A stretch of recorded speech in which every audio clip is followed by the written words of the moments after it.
Hello, hello, hello, and welcome to another episode of the Happiness Retreat. I am your host, Kimberly Treves, and today we have the good fortune to be in conversation with my dear friend and colleague, the beautiful and multi talented Sheri Moise, who is an intuitive business mentor, a success coach, and a Theta healer. Sheri is also the founder of Heart Mind Mentoring and Training, which is all about designing your business and your life around your unique wiring, i.e., your heart mind design, from which you thrive and all things flow. Hello, Sheri, and thank you so much for taking your time to share with us today. Hello, Kimberly. I am so honored to be here and to get to share space with you today and be introduced to your audience and the world in which you thrive. Thank you. So, Sheri, as this conversation is all about spirituality and the soul and becoming the master of your own energy, I am so very happy that you are here to share with us today how the heart mind design is a vehicle for transformation. So, can you please start by giving us a little bit about your background, your education, and what prompted you to focus on the heart mind? Yeah, I would love to. So I've had, a journey I believe similar to yours, Kimberly, where, I spent the majority of my adult life so far in the corporate world. I always had a really powerful interest in how people tick. I thought I would do psychology and child psychology in school and ended up with sociology as a background and business and being the first woman in my family to finish college and to go out into the working world. I ended up in the lane of doing all the things. And but I was a trailblazer. I was one of very few women who were traveling for business and who were calling on major corporations. So I was always been kind of that early adapter and Mhm. out, but I was always about connecting with people. I've always found that my gift has been in that, relationship and really understanding people. I used to say I could be a chameleon of sorts and know how to meet people where they were at. What I understand now is that I really know how to read energy very well. And so I could, if it was a frequency match, I could find it. Um, but it was really a journey that was lots of gifts of, being in corporate. I had a lot of flexibility in my schedule. I worked from home before working from home was required or a thing.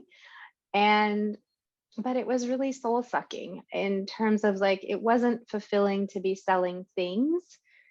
And I always knew I wanted to do something different, something where I was really, you know, feeding my heart and my soul, that I felt like I was giving back and helping others.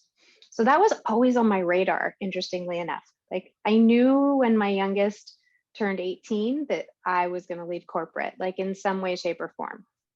And Wow. so I started the curious journey probably 5, 7 years at least before that, um, and started just getting curious around different modalities and different things.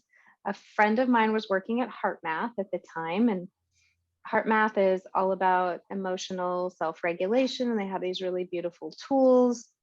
And that kind of became this jumping off point for me. It allowed me to gently ease into spirituality because they're all about the science. So I got to learn the heart brain science.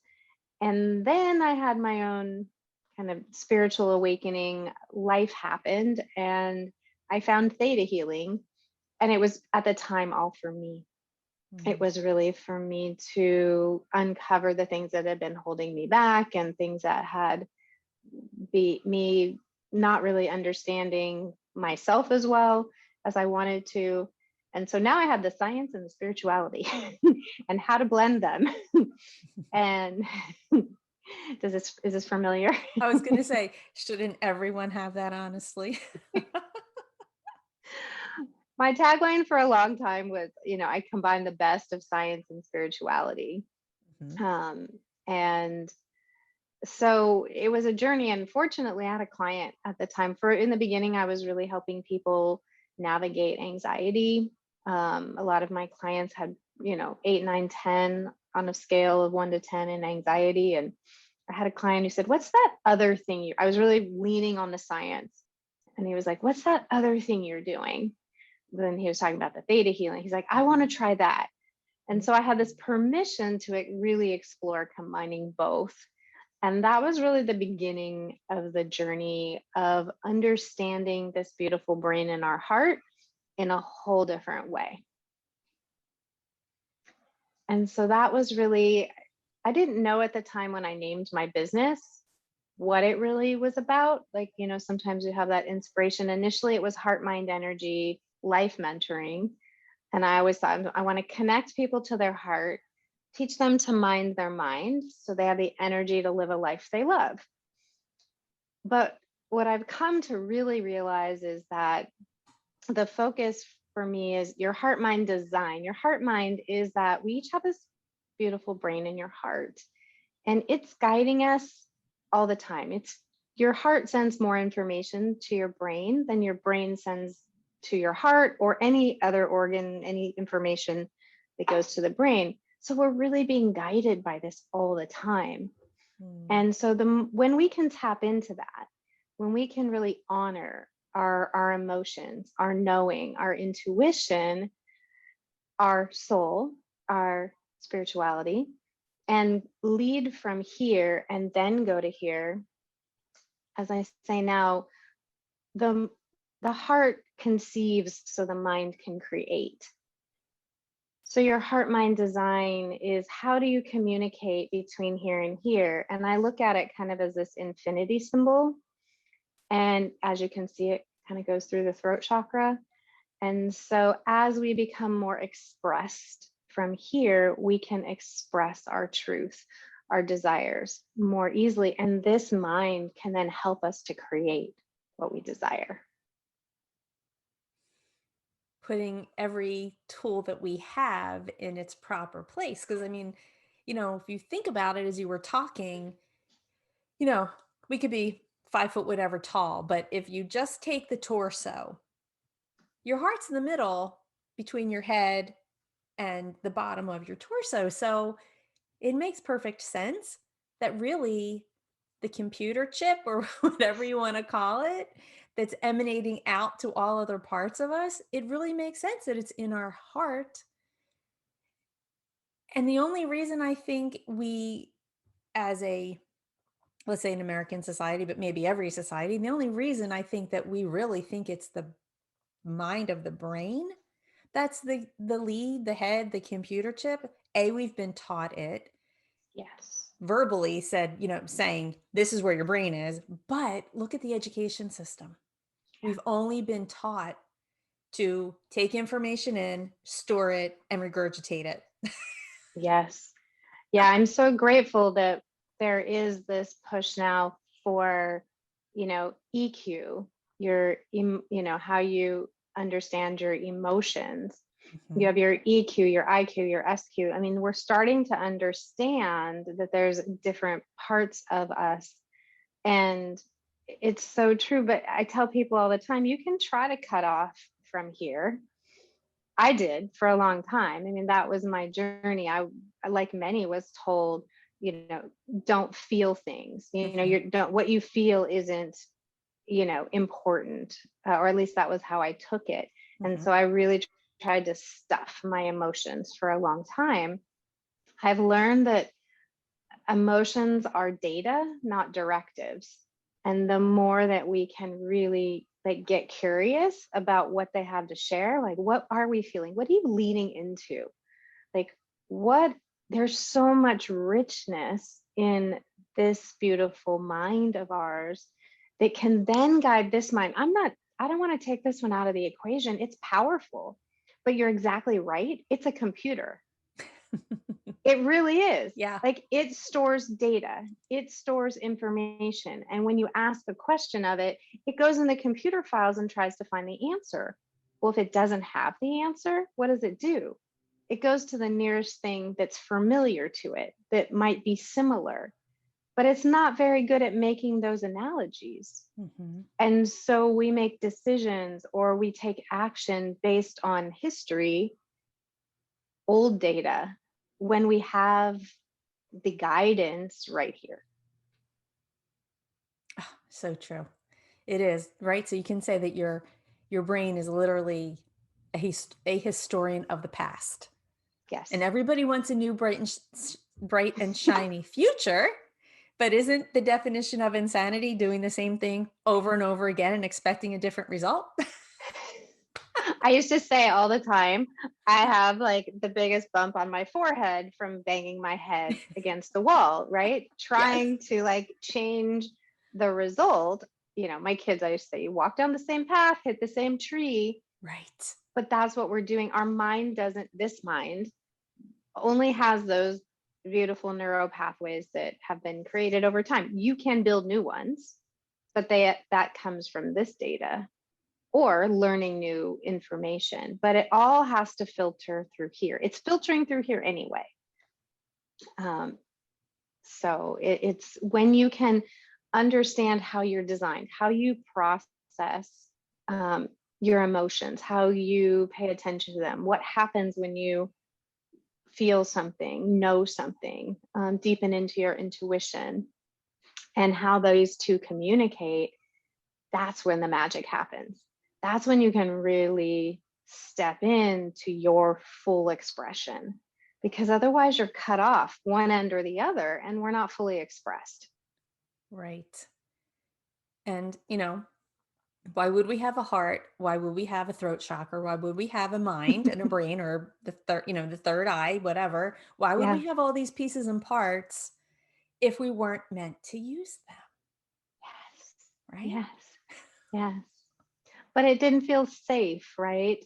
To listen when we're taught this, you don't run things from your heart.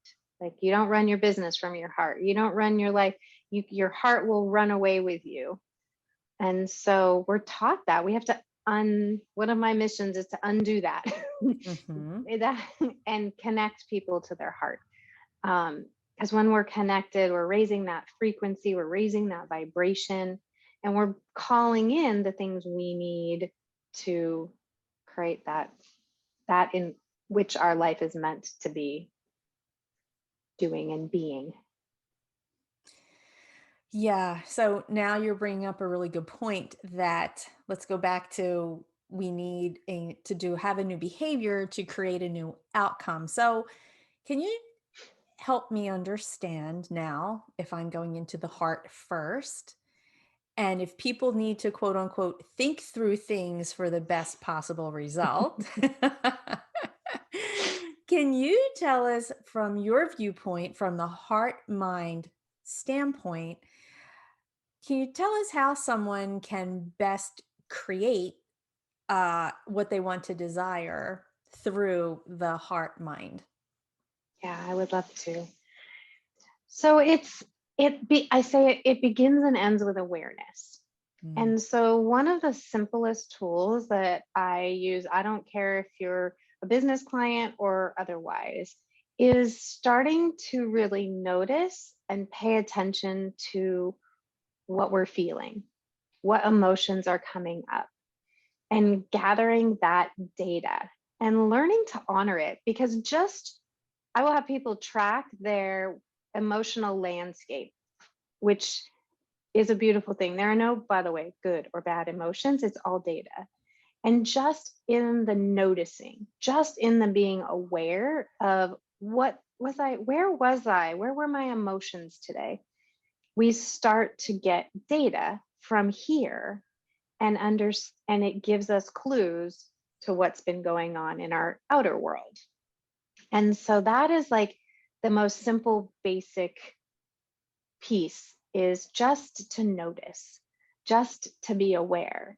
And so one of the ways that Heart Math, when we were I helped to build a program out for Boys and Girls Club.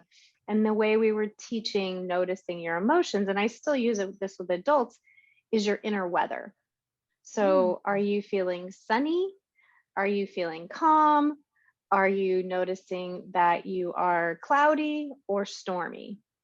And one caveat, and I'm blanking on her name right now, but um, instead of saying I am angry, sad, I'm a really big fan of the power of words.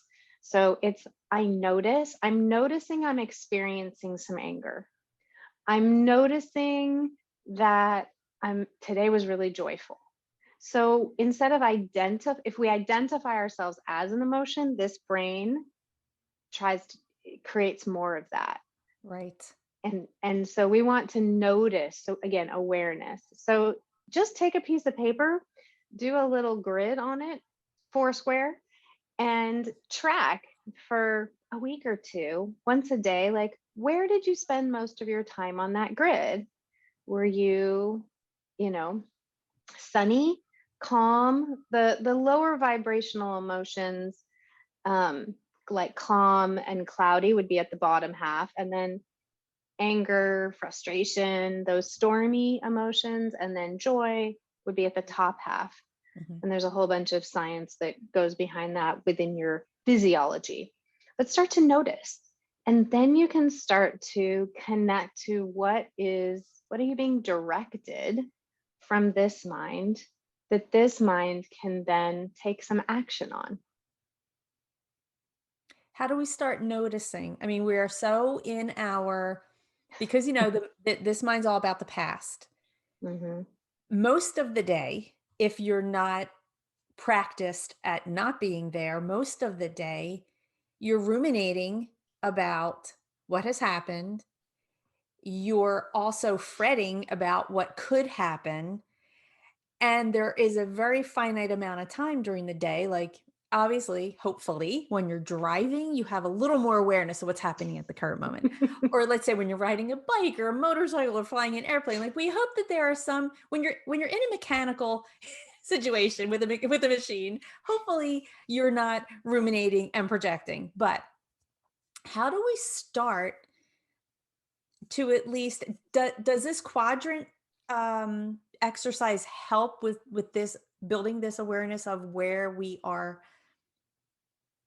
It does. It does. It's a practical, like pen to paper thing. So this mind likes it because it's practical. Hmm. But I think what you're asking is like, how do you? And so it's the power of the pause. And it is taking that pause, and I'll tell people have it like on your desk, on your nightstand, and it's however you want to track. You could track midday. Like now I've added elements into this tracking with my clients. We do lunar tracking and we're looking at other pieces. So I do a morning and an afternoon check-in on midday check-in on this piece. But an easy, simple, if you way to connect is to set a reminder alarm on your phone. I tell my clients like when you brush your teeth, when you stop to have lunch, and maybe on if you do commute to work or Hmm. before the kids come home or before bed, really, if you have a practice of breath work, or for me, it's just heart focus. It's just closing your eyes, put your hand over your heart, and just imagine your breath is just flowing in and out of your heart. You don't have to do that for more than a minute. And it drops in, and we start to connect more. It becomes a practice. Um, it becomes automatic. Like the more you do something, it becomes, you're building a Hmm. muscle of resilience, really, and awareness. So whatever you need to do to take that pause 3 times a day and then track, it's amazing the difference that the bigger emotions will start to not feel so big because you're naming it. When you name it and claim it, the mind's like, okay, cool. I'm stressed. It's stressed. And it takes the emotion out of it because it's done its job, right? It's Right. done what the computer's supposed to do, identify. Does that make sense? It completely makes sense. So, as a I've studied meditation and I'm certified in it. And one of the things we had to do was meditate every day for 20 minutes in the morning and 20 minutes at night.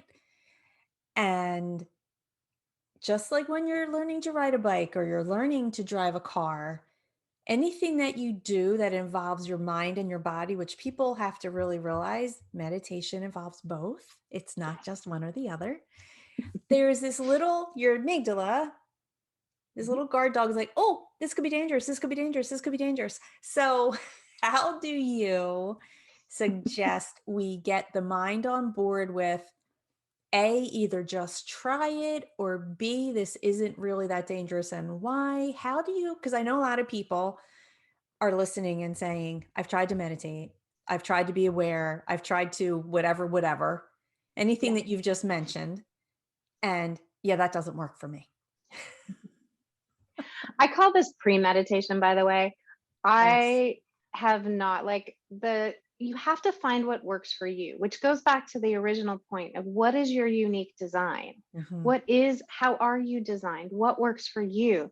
That's why there's so many of us that teach all these different ways, right? Right. Finding the right when I teach for business, it's finding your who, what do they need from you, and where are you supposed to show up? When you're trying to find your own practice of connection with yourself, which is really all we're talking about, right, Kimberly? Hmm. All we want people to do is the more you're connected with you, the more you can create what you really desire in your life versus trying to create what you think you should have. We could should ourselves to the cows come home. Yeah. But to answer your question specific, so start with something really simple that feels easy, that feels doable. It could just be taking a pause, like just set the timer and just stop and listen to your heartbeat Hmm. for a moment. It's whatever's that baby step, that first step for you. And then you build and stick with it for a while. It does take time to create a habit. And so stick with it. And it's whenever we are doing something new, you're absolutely right. I love the way you describe the amygdala. I describe them as two little sentries up in watchtowers in your Hmm. mind, Hmm. and they're on the lookout all the time. And their job is to keep us safe. But we're not in times where we're being chased by a saber-toothed tiger anymore. We don't need that kind of automatic response. We have time to drop in and get curious. Yeah. So, but anything new is like you're climbing the mountain and you can't quite see around the corner. Hmm. And so, it's a growth edge. And so anything new is growth. Even learning a new practice. I don't know what this is going to do for me. There's no data. So trusting, listening. And the biggest thing is what I said earlier is like, are you leaning in? Does this make you curious? Are you leaning in right now as you're listening to this, going, I could do a pause. Hmm. I'm curious if I tracked my inner weather, what would it look like? If you're leaning in, this is something maybe for you. Hmm. If you're like, ask your heart why. Is it because you're nervous about what you might find or you're not sure what to do with it? Or does it just not resonate? And if it doesn't resonate, okay, no problem. But if some of what we're saying resonates, then what can you find your way Hmm. to hop Beautiful. Absolutely. Um, so knowing you, I know you have a couple of Sheri isms in? for your clients. Oh, I Can know you what you're going to say, Sheri. just give us a few that might really, help give a little bit more awareness? And oh, by the way, I just want to caveat this entire interview by I know that you have an amazing program for business owners to tap into themselves and then tap into their clients. And it's really focused around helping business owners live and breathe and do business authentically. So if none of that was expressed before, this is not just for your life, it's also for your business. But so now give us some Sherryisms, please. So, and I think this one goes along with what we're talking about right now is this, I talk about doing in your beingness. Mm, And so it's really this, how do you want to be showing up in the world?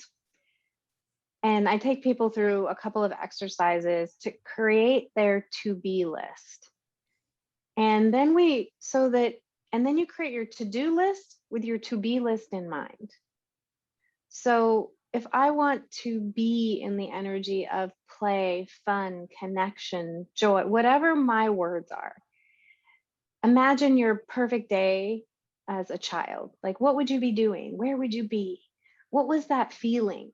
And then imagine your perfect day as an adult. What would you be doing? Who would you be with? How would you feel? Pull words from both of those energies and then create a to be list and nice. allow that to inform you because that's from here. A to do list, here's the perfect definition of this mind versus this mind. A to be list comes from here. A to do list comes from here. Hmm. But if we're doing in our beingness, if I make, and by the way, if you can't fit your to do list on a post it note, you have too much on it. And that's a whole nother training. Um, but if I look at my to do list and I go, ugh, then I'm not doing in my beingness. Now, there is a difference between tasks, Right. you need to probably pay attention to your bank account, fill your car with gas, do the grocery shopping. Like those are tasks. Identify your tasks and then find a way to do them in your beingness. If you have people that you share those tasks with, who likes to do what more? Divide and conquer. But allow how you want to be feeling, how you want to be showing up to guide what you do in the world, personal, professional, otherwise. You can even I made those choices in corporate as well. When I really came to start to really uncover all of this, I would make personal choices of how I wanted to engage. And when I shifted my energy, those around me shifted.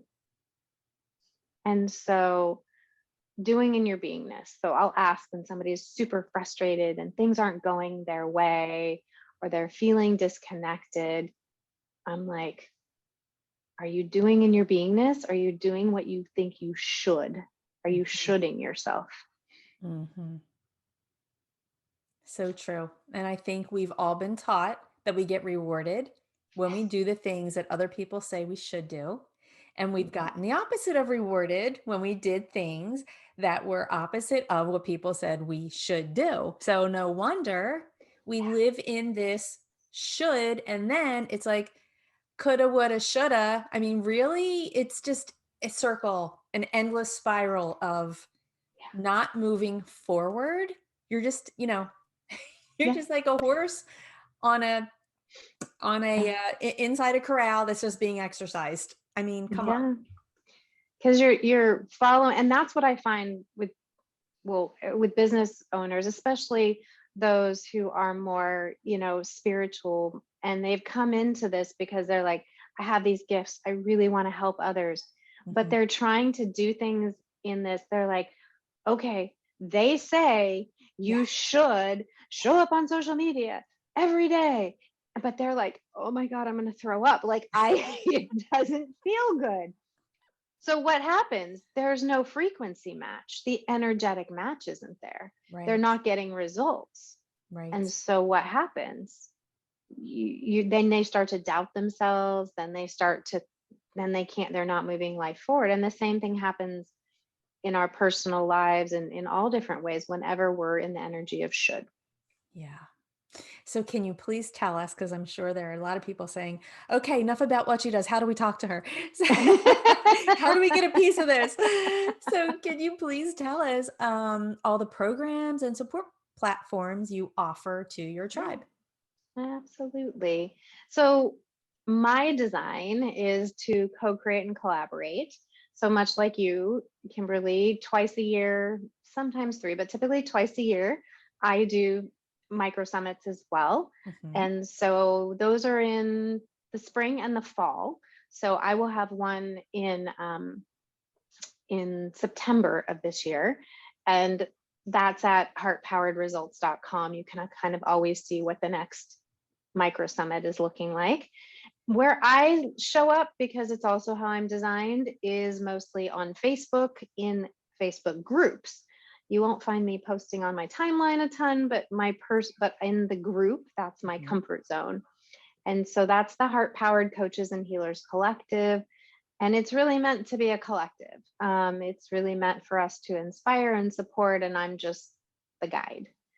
And then I send out weekly, emails with motivation, inspiration. I'm bringing in all these different reminders or things that have come up in in the group or elsewhere that I want to share some magic on. And then to work directly with me and have some mentorship or training, I do a limited number of one-to-ones, which tend to be a little bit of it's always both. It's always personal and business Mhm. potentially. And there's often people who come to me and want that personal one-to-one guidance. They're not sure what is next for them, Mhm. and they need some support to get to that creation. And then I have a program called Soul Client Alignment. So alignment, and that's a group program that kicks off twice a year, typically.